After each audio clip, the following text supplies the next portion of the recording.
नमस्कार दोस्तों, आप सबका स्वागत है कृष्ण प्रज्ञा यूट्यूब चैनल में। दोस्तों, क्या आप जानते हो मनुष्य की अधोगति कैसे होती है? दोस्तों, क्या आप जानते हो हमें क्रोध कहाँ से प्रकट होता है? दोस्तों, ये अगर आपको जानना है तो आपको भगवत गीता का जो दूसरा अध्याय है उसमें जो 62 नंबर का श्लोक है वो जानना बहुत ही ज़रूरी है। यहाँ से भगवान डिटेल में हमें बताते हैं कि मनुष्य को क्रोध कैसे उत्पन्न होता है। तो यहाँ से 4-5 श्लोक बहुत ही महत्वपूर्ण है। चलिए देखते हैं क्या है वो श्लोक। हमारा श्लोक है ये। ध्यायतो विषया पुंस संगस्तेषुपजायते संगात संजायते कामः कामात् क्रोधो अभिजायते।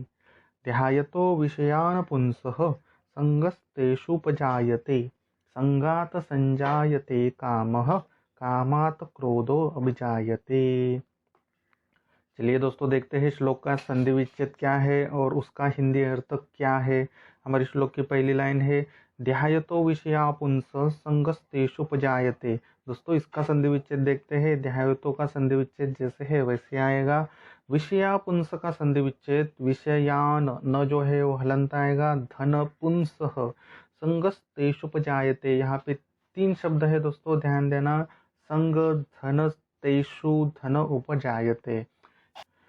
चलिए दोस्तों, देखते हैं हिंदी अर्थ क्या है। ध्यायित्व का अर्थ होता है ध्यान करने से।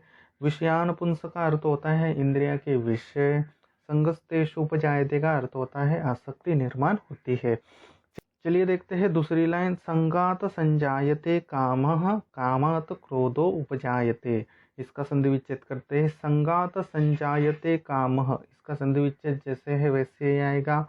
कामात क्रोधो अभिजायते, इसका संधि विच्छेद कैसे होगा? कामात हलंत आएगा। धन क्रोध धन अभिजायते। चलिए हिंदी अर्थ देखते हैं। संगात का हिंदी अर्थ होता है आसक्ति से, बहुत बार शब्द गया है हमें। संजायते का अर्थ होता है निर्माण होती है। काम का अर्थ होता है काम। कामात क्रोधो विजायते का अर्थ होता है काम से क्रोध प्रकट होता है। ठीक है दोस्तों, तो आज हमने दूसरे अध्याय का 62 नंबर श्लोक देखा। उसमें हमने क्या देखा? एक तो हमने संधि विच्छेद देखा, फिर हमने उसका शब्दशः हिंदी अर्थ देखा। किसी भी श्लोक को पढ़ने के लिए, सीखने के लिए संधि विच्छेद और उसका हिंदी अर्थ आना बहुत ही जरूरी है। चलिए देखते हैं संस्कृत श्लोक कैसे पढ़ते हैं, श्लोक का हिंदी अर्थ क्या है। दोस्तों ध्यान देना, यहाँ पे हम 2 बार श्लोक का उच्चारण करेंगे। कृपया आप भी मेरे साथ पीछे पीछे दोहराइए। किसी भी संस्कृत श्लोक को पढ़ना दोस्तों बहुत ही आसान होता है। ध्यायतो विषया पुंसः संगस्तेषुपजायते संगात संजायते कामः कामात् क्रोधो विजायते।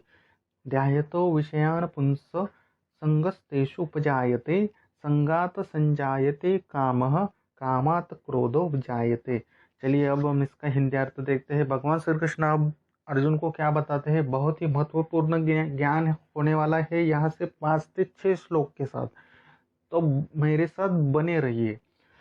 भगवान बोलते हैं कि हे अर्जुन, ध्यायतो विषया पुंस संगस्तेषु उपजायते, अर्थात ध्यान करने से इंद्रिय के विषय की आसक्ति निर्माण होती है। संगात संजायते काम कामात क्रोधो उपजायते, अर्थात आसक्ति से निर्माण होती है काम और काम से क्रोध प्रकट होता है। ध्यान देना, यहाँ पे अर्जुन के पॉइंट ऑफ व्यू से पहला देखेंगे। भगवान श्री कृष्ण अर्जुन को क्या बोलते हैं? हे अर्जुन, इस कुरुक्षेत्र की युद्ध भूमि पर अगर तुम पितामह भीष्म गुरु द्रोणाचार्य अथवा दुर्योधन प्रति अपने संबंध का ध्यान करोगे तो तुम्हारी उनके प्रति आसक्ति निर्माण हो जाएगी, और आसक्ति निर्माण होती है तो तुम्हें क्या प्रकट होगा? क्रोध प्रकट होगा। इसलिए भगवान श्री कृष्ण बोलते हैं कि तुम उस विषय के बारे में ध्यान मत देना जो तुम्हें नहीं करना है, जो तुम्हें पुरुषार्थ करने से बचाता है, वो काम तुम्हें नहीं करना है। ठीक है दोस्तों, यही है इस श्लोक का अर्थ। चलिए देखते हैं श्लोक कैसे याद रखें विथ विजुअलाइजेशन, और ये श्लोक हम जीवन में कैसे उतार सकते हैं ये भी देखेंगे। कृपया करके आंखें बंद कीजिए, 5 ज्ञानेंद्रियों का यूज जरूर कीजिए। भगवान श्री कृष्ण आपके सामने है, आप भगवान श्री कृष्ण के सामने हो। भगवान श्री कृष्ण आपको बोलते हैं कि किसी भी चीज का ध्यान करने से इंद्रिया विषय की आसक्ति निर्माण होती है। अर्थात अगर आपको मिठाई खानी है तो अगर आप ध्यान करोगे ना, सबसे पहले मन में ध्यान करोगे मुझे मिठाई खानी है, फिर इंद्रियां क्या करेगी, यानी कि आपकी जीवा क्या करेगी, लाल उत्पन्न करेगी मुंह में, यानी कि उसके विषय के बारे में और मन को स्ट्रॉन्ग करेगी और आपको उस चीज के बारे में, उस मिठाई के बारे में आसक्ति निर्माण कर सकती है। ठीक है, तो ध्यान बहुत जरूरी चीज है। सबसे पहले ध्यान करते हैं, कोई भी चीज करने से पहले हम ध्यान करते हैं। देखिए, जो भी बुरे काम करते हैं सबसे पहले क्या आता है, सबसे पहले विचार आता है, फिर जो वो विचार है वो बुद्धि के मार्फत से इंद्रिया की तरफ जाता है और इंद्रिया से फिर आसक्ति निर्माण होती है, और आसक्ति से निर्माण होता है काम, अर्थात कि वो हम काम करने लगते हैं, यानी कि हमें मिठाई खाने का हम कर्म करने लगते हैं। और अगर कोई बारीकी से आपको बोलता है, अथवा आपकी जो पत्नी है वो आपको बोलती है अरे आपको तो डायबिटीज है, आप मिठाई मत खाइए, तो अगर वो काम नहीं होता है, कर्म खाने का नहीं होता है, तो काम से क्रोध प्रकट होता है। आपके जीवन में दोस्तों बहुत बार ऐसे हुआ होगा, बराबर ना, ये हमारे लाइफ से जुड़ा हुआ ही श्लोक है।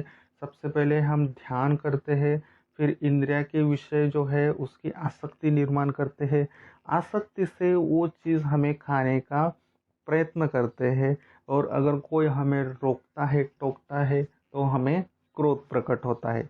ठीक है दोस्तों, यही है इस श्लोक का गूढ़ अर्थ। तो क्रोध कैसे आता है, ध्यान करने से, किसी भी अधर्म वस्तु का ध्यान करने से क्रोध आता है, और अगर हमें कोई वो अधर्म कर्म करने से रोकता है तो हमें निश्चित ही उसका क्रोध आता है।